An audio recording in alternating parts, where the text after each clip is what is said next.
영원히 잠자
구원과 소망이 오직 하나님께 있음을 고백합니다.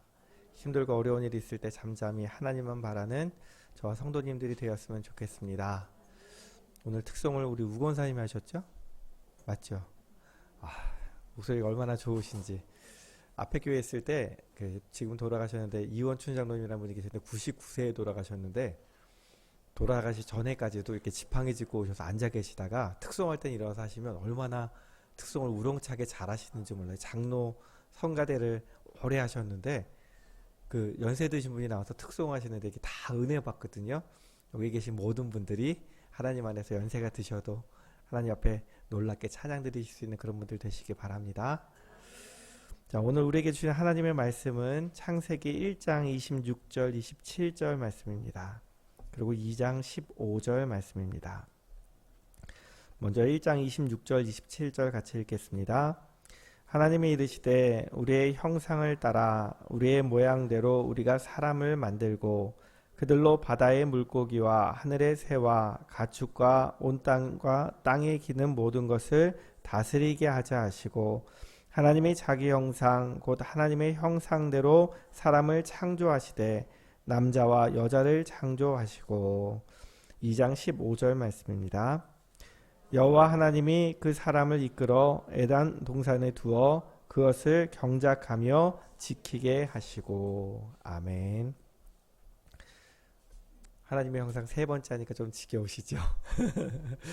하나님의 형상에 대해서 전통적으로 세 가지 관점이 있다고 말씀드렸습니다. 첫 번째가 실체론이고, 두 번째가 관계론이고, 오늘 드릴 말씀은 기능론입니다.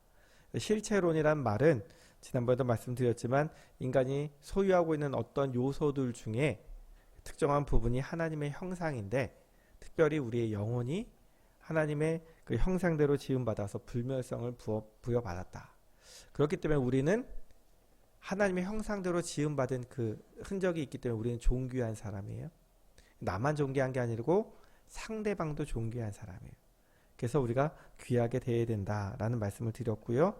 지난주에는 전통적으로 두 번째 관점인 관계론을 통해 우리가 하나님의 형상에 대해서 생각해 봤는데, 인간이 다른 인간과 관계를 맺으며 살아가려고 하는 그 성향, 또는 관계를 맺으면서 살아갈 수 있는 능력, 즉 관계성이 하나님의 형상이다.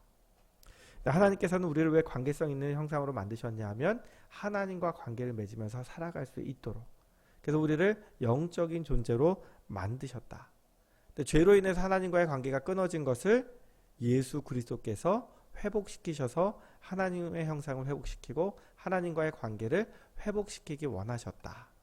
하나님께서 우리의 무엇이 되고 싶으시다 그랬어요? 아빠. 뭐가 되고 싶으시다고요? 아빠가 되고 싶으셔서 주님을 이 땅에 보내셨고, 주님은 그것을 위해서 십자가 위에서 고난당하시고 돌아가시고 부활하시고 승천하신 이후에 또 우리가 하나님의 말씀대로 하나님과 관계를 맺고 살아가도록 누구를 보내주셨냐면 성령을 우리 안에 보내주셨어요. 그래서 우리와 동행하시는 임마누엘 하나님이 되기 원하셨다. 그것을 두 번째로 말씀드렸습니다.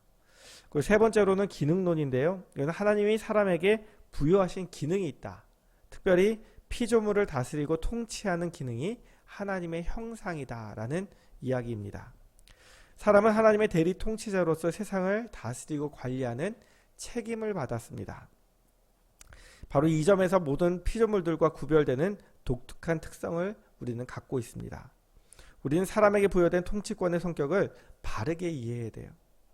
무엇인가 권리를 주셨다라고 생각하면 이것은 누구 마음대로 해도 되냐면 내 마음대로 해도 된다는 생각을 해요. 그래서 사람들이 이 세상을 제대로 다스리지 못하고 동물과 식물들을 착취하고 학대하고 악용할 수 있는 권한이 있다고 생각을 해요. 하나님이 원하시는 것은 그것이 아니고 피조물들을 잘 돌보고 다스리고 지키는 청지기적 통치권을 우리에게 주셨던 거예요. 다시 말해서 책임을 주신 거예요. 21세기에 우리가 잘 알고 있다시피 지구가 생태계가 많은 위협을 겪고 있습니다. 미래 세대를 위해서 좀 더 위기의식을 갖고 삶의 양식을 바꾸어야 될 때라고 끊임없이 이야기하고 있습니다. 근데 이 문제를 환경보호단체나 운동가들의 몫으로 돌리고 우리는 관심 없이 살아가고 있지 않습니까? 우리는 하나님의 창조세계 돌봄이라는 것을 우리가 복음으로 받아들여야 됩니다. 그래서 무엇이냐면 기후 문제로 인해서 요즘 세상과 기업은 친환경, 그다음 녹색 경영 이런 것을 표방하면서 이 세상을 이끌어가고 있습니다. 근데 그런 거에 비해서 교회는 이런 환경 문제에 대해서 많이 뒤떨어져 있다는 생각을 하게 되는 것이 사실입니다. 1967년에 역사학자 린 화이트라는 사람이 생태 문제에 대해서 교회와 신학자들이 우리의 전통을 새롭게 다시 생각해 봐야 된다라는 논문을 썼습니다. 인간들이 지배하고 사용하도록 하나님이 세상을 창조하셨다는 기독교적인 믿음이 서구의 과학기술과 진보에 큰 영향을 준 것은 사실이지만, 그래서 우리가 잘 살게 된 것은 사실이지만, 또한 이것은 한편으로는 지나치게 인간 중심의 생각을 가지게 되어서 많은 자연에 대해서 문제를 일으키고 있다라고 이야기를 했습니다. 그래서 그 해부터 이제 기독교에서 자연과 세상에 대해서 관심을 가지게 되었습니다. 근데 산업화를 거치면서 많은 신학자들이 창세기 1장 28절의 말씀, 하나님이 그들에게 복을 주시며 하나님이 그들에게 이르시되 생육하고 번성하여 땅에 충만하라, 땅을 정복하라, 바다의 물고기와 하늘의 새와 땅에 움직이는 모든 생물을 다스리라 하시니라. 이 땅을 정복하고 모든 생물을 다스리라, 이렇게 말씀하셨기 때문에 인간을 위해서 자연을 개발하고 마음대로 사용해도 된다라고 생각을 했습니다. 그래서 무분별한 개발이 이루어졌고 문명의 많은 발전들이 많은 문제를 일으켰습니다. 이것이 바로 유대교와 기독교가 갖고 있는 우리가 왜곡된 그 신앙이었다라고 이야기를 해서 그 이후로 이제 생태 문제, 그다음에 창조와 보존의 문제에 대해서 우리가 관심을 가지게 되었는데, 이것이 어떤 것에 영향을 주었냐면 그리스도론, 기독론에 영향을 주었습니다. 이전까지는 예수님 그러면 무엇을 생각했냐면 예수님은 누구를 구원하기 위해 오셨어요? 인간, 우리를 구원하기 위해 오셨어요. 그러니까 예수님의 문제는 인간의 문제로 그쳤어요. 그러니까 내 영혼이 구원받는 것에 그쳤어요. 근데 이 생태신학이 주장된 이후로는 무엇이 되냐면 예수님의 그리스도론이 우주적으로 확대가 되었어요. 예수님은 사람만 생각하시는 것이 아니라 이 온 우주를 회복하기 위해 오신 분이다. 하나님께서는 사람만 창조하신 것이 아니라 이 온 우주를 창조하시면서 이 세상이 하나님의 뜻대로 아름답게 보존되기를 원하고 계신다. 그래서 그 의미를 오늘 읽었던 창세기 2장 15절에서 찾습니다. 여호와 하나님이 그 사람을 이끌어 에덴 동산에 두어 그것을 어떻게 하셨다고요? 경작하며 지키게 하셨다. 이것은 정복하라는 말이 너희를 위해 마음대로 사용해도 된다라는 그런 권한을 주신 것이 아니고 하나님이 만드신 세상을 잘 경작하고 지키도록 인간에게 맡겨주셨다는 책임입니다. 이것이 바로 인간에게 청지기적 사명을 주셨다는 이야기입니다. 하나님의 형상 중에 세 번째 관점인 이 기능론을 다시 말씀드리면, 하나님을 닮은 우리는 이 세상을 잘 관리할 수 있도록 능력을 부여받았습니다. 그것을 우리에게 주신 이유는 우리 마음대로 우리가 하고 싶은 대로 하라고 주신 것이 아니고 하나님 말씀대로 잘 보존하고 지키라고 그 능력을 주셨다는 말입니다. 이 세상을 잘 경작하고 지키라고 하셨는데 타락한 인간은 하나님의 형상이 깨어졌습니다. 그러니까 누구 중심적이 되었어요? 하나님 것이 아니라 누구 거예요? 내 거라고 생각하는 거예요.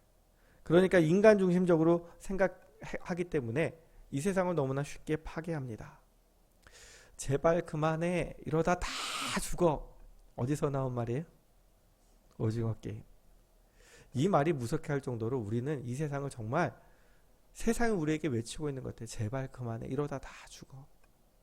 기후온난화 때문에 우리가 겪고 있는 많은 위기들을 직접 눈으로 뉴스에서 보고 있습니다. 그럼에도 불구하고 우리는 우리 마음대로 살아가려고 나 하나 편할 수 있으면, 우리가 일회용품을 사용하거나 화석연료를 사용하거나 우리가 다른 모든 것들을 사용하는 데 있어서 거리낌이 없습니다. 교회 안에서도 마찬가지죠. 우리가 겪고 있는 이런 환경 문제들, 소비 문제들, 과소비 문제들, 물과 식량의 문제들, 이런 것들 때문에 얼마나 많은 어려움을 겪고 있는지 모르지만 우리는 그것에 대해서 신앙과 관련이 없다라고 생각하지만 이것이 바로 우리의 책임이고 신앙과 관련된 문제들입니다. 하나님과 주님께서는 이 세상을 대하는 자세를 우리가 살펴보면 하나님의 권리를 누려야 된다는 권리를 주장하시기보다는 사람들을 위해서 세상을 향해서 책임과 섬김의 모습을 보여주십니다. 하나님의 형상의 가장 온전한 모습이 누구의 모습일까요? 내 모습일까요? 주님의 모습이겠죠. 우리 예수님의 모습을 보면 하나님의 형상을 가지고 우리가 어떻게 살아야 될지 알 수 있습니다. 주님께서 잡히시기 전날 밤에 제자들과 식사하시기 위해서 마가의 다락방에 들어가셨습니다. 그렇죠? 근데 아무도 일어나지 않습니다. 선생님이 들어오시면 어떻게 해드려야 돼요? 발을 씻어드려야 돼요. 아무도 일어나지 않습니다. 그러니까 주님이 어떻게 하세요? 허리에다 수건을 동이시고 제자들의 발을 씻어주시면서 이렇게 말씀하십니다.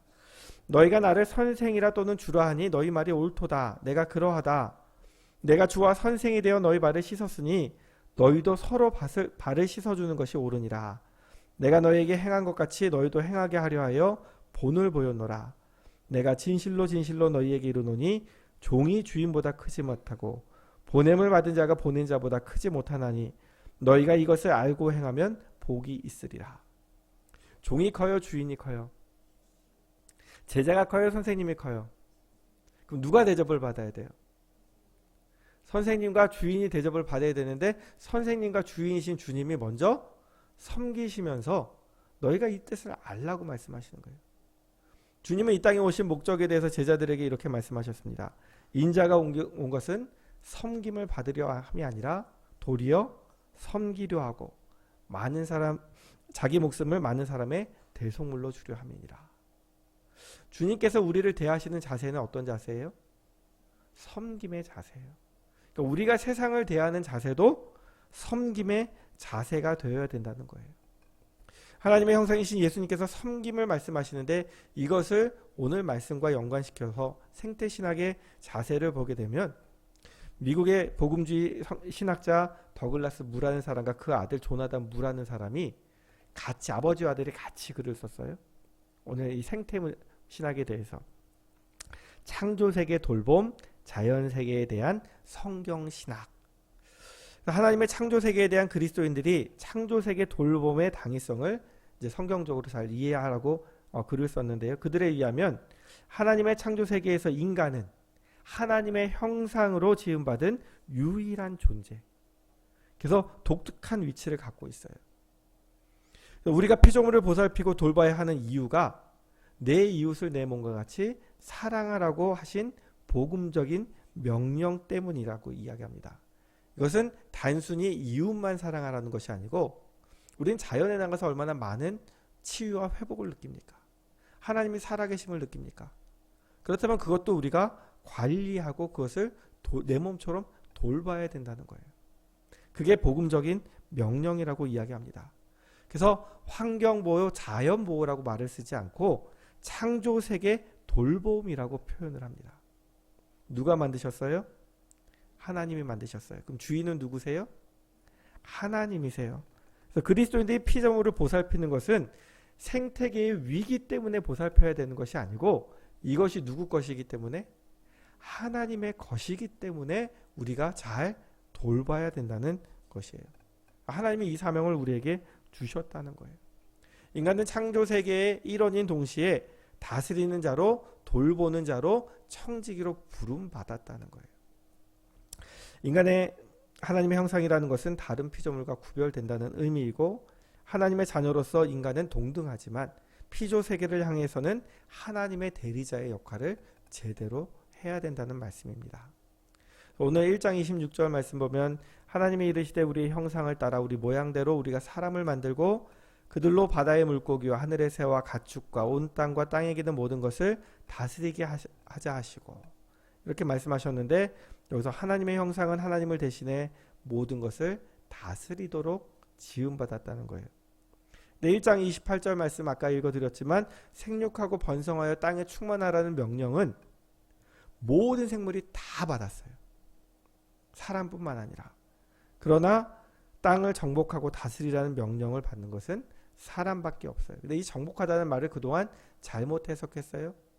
그래서 이 어원이 짓밟는다라는 다소 폭력적인 의미가 있지만 우리가 그렇게 생각하면 안 되고 이것을 오늘 읽었던 2장 15절 말씀과 연관해서 하나님 우리에게 다스리라고 말씀하셨던 것은 경작하며 지키게 하셨다라는 말로 이해해야 된다는 거예요. 인간이 땅을 경작하고 잘 지키는 것은, 자연을 잘 보존하는 것은 누구를 섬기는 거예요?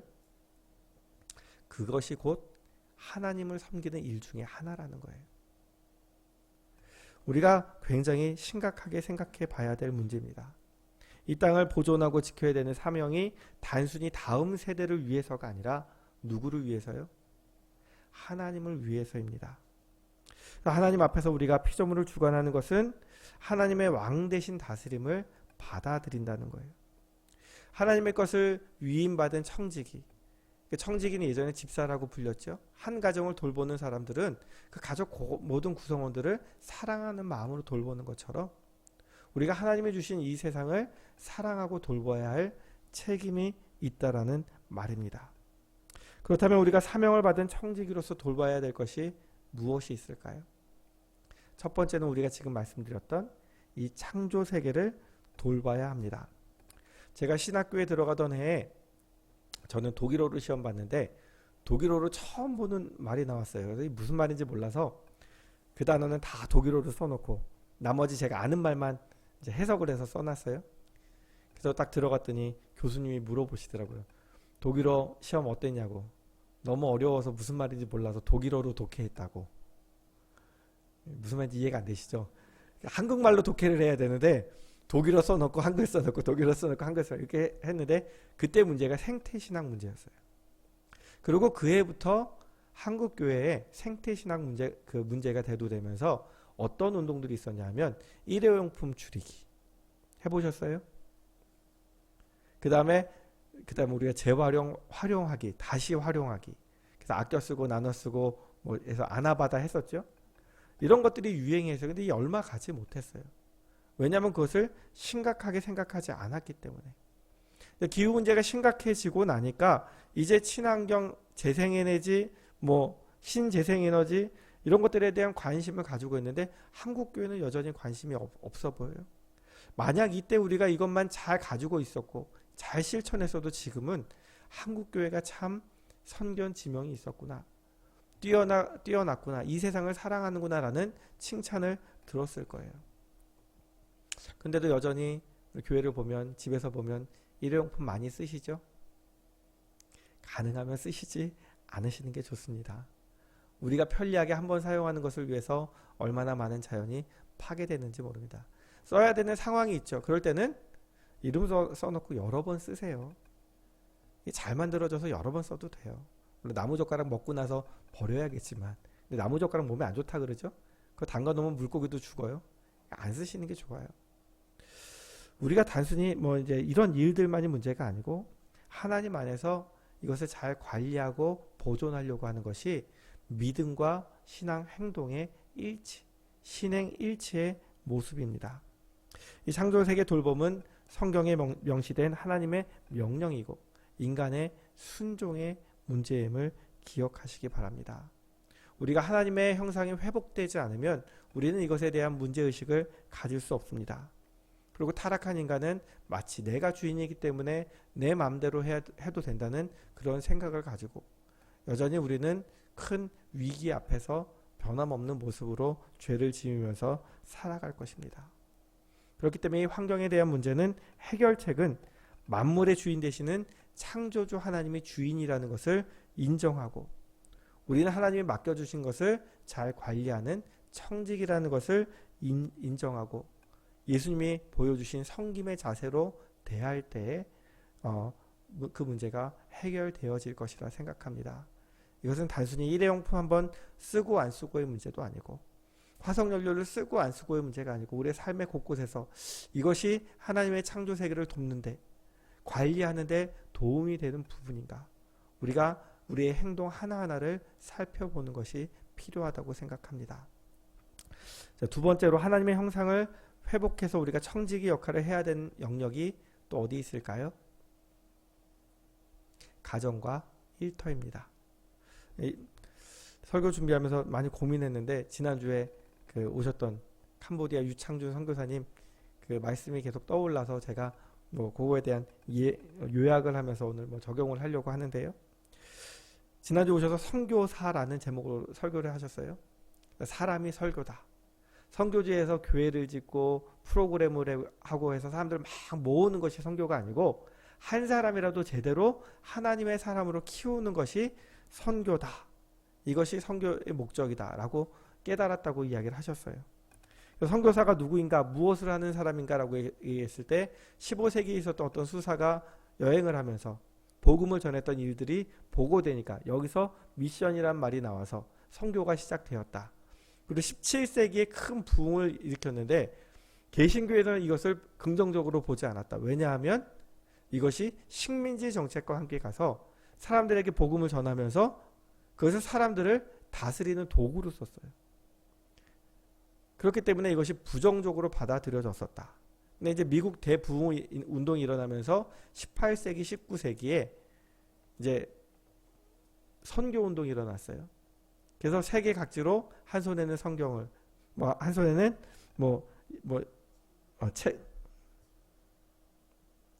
갑자기 생각이 안 나네요. 죄송합니다. 그래서 한 손에는 사랑을 들고 한 손에는 복음을 들고 이렇게 나가서 사람들에게 사형리를 가지고 막 복음을 전했더니 부흥 운동이 이제 일어났어요. 근데 이것이 꺼지고 나니까 거품이 이제 꺼지고 나니까 정말로 하나님을 믿는 사람들이 남아있지 않는 거예요. 그래서 그 선교사님이 공부하시는데 요즘 선교의 개념이 달라졌다고 얘기해요. 선교를 예전에는 미션이라고 했다면 이제는 샌딩이라고 한다는 거예요. 보낸다. 그래서 마태복음 28장 18절에서 20절 말씀 보면서 19절, 20절에 동사들이 나와요. 그 동사들을 가지고 많은 선교사들이 이제 논문을 쓰고 글을 쓰고 강조를 하지만 실은 요즘 더 강조하는 것은 18절에 하나님이 보내셨다는 말씀이에요. 그래서 보냄이라는 무엇인가? 이게 선교의 개념으로 바뀌면 선교사는 보냄을 받은 자예요. 누가 보내셨어요? 예수님이.